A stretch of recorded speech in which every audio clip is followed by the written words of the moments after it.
Well, it's 14 years now. 14 years? Yeah. I don't know, you could have had a child in that time and they'd be a teenager now, wouldn't they?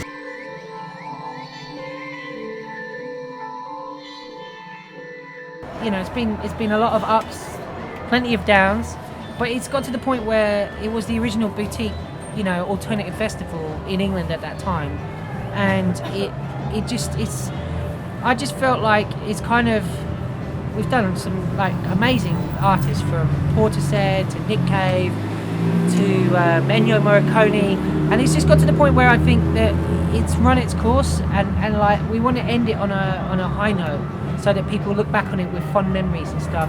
It's not that there's anything wrong, we could keep doing it. We could do it for another 20 years if we wanted, but I just feel like I'd like to like close that chapter of ATP, and it's not the end of ATP. It's just the end of doing holiday camps in England. And one of the other things is that there's more places in the world that are more exciting than bloody England, because Shellac, Lightning Bolt, and Sleep, and Sun, all fantastic bands, but they all get to play in London or like New York all the time. So it would be good to go to places like Iceland or like Istanbul and bring those bands. Some of these bands you told me have never been here.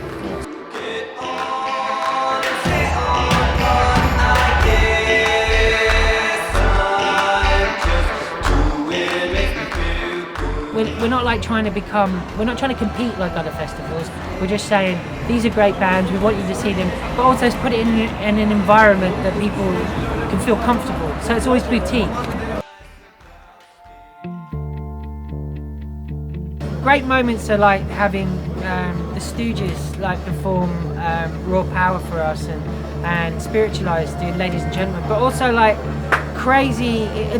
We were one of the first people to bring Lightning Bolt to England, and I remember they played on the floor, and nobody at the festival apart from me, or like that worked on the festival, they didn't really know what it was. They thought, oh, it's this band with a drum kit and some amps, and it turned into a near riot. And just things like that is kind of exciting because it was just like an electric atmosphere in the air.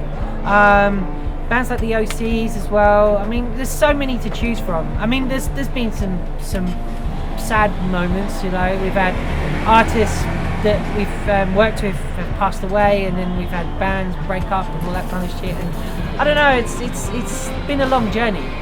So, but when you look back, because we were going for the last one, we were going back through the history, and I was looking back through on Wikipedia. It's got all the past lineups and stuff.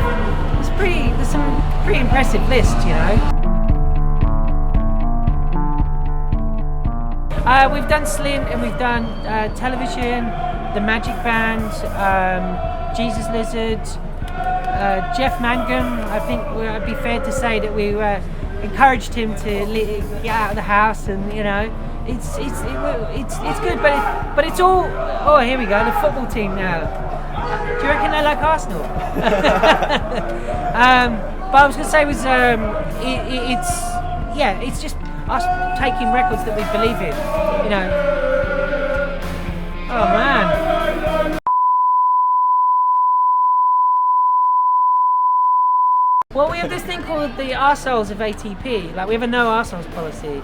So if you play ATP and you act like arseholes to us, you're never going to fucking play again. So, and we're thinking of doing a poster saying all of these bands played ATP. Every single one of them was a fucking arsehole. And I know you probably want me to list who they are. I mean, definitely I think would be headlining it. So, but yeah, it's just maybe we should do that poster. That's a merch item. I think it would be a hit.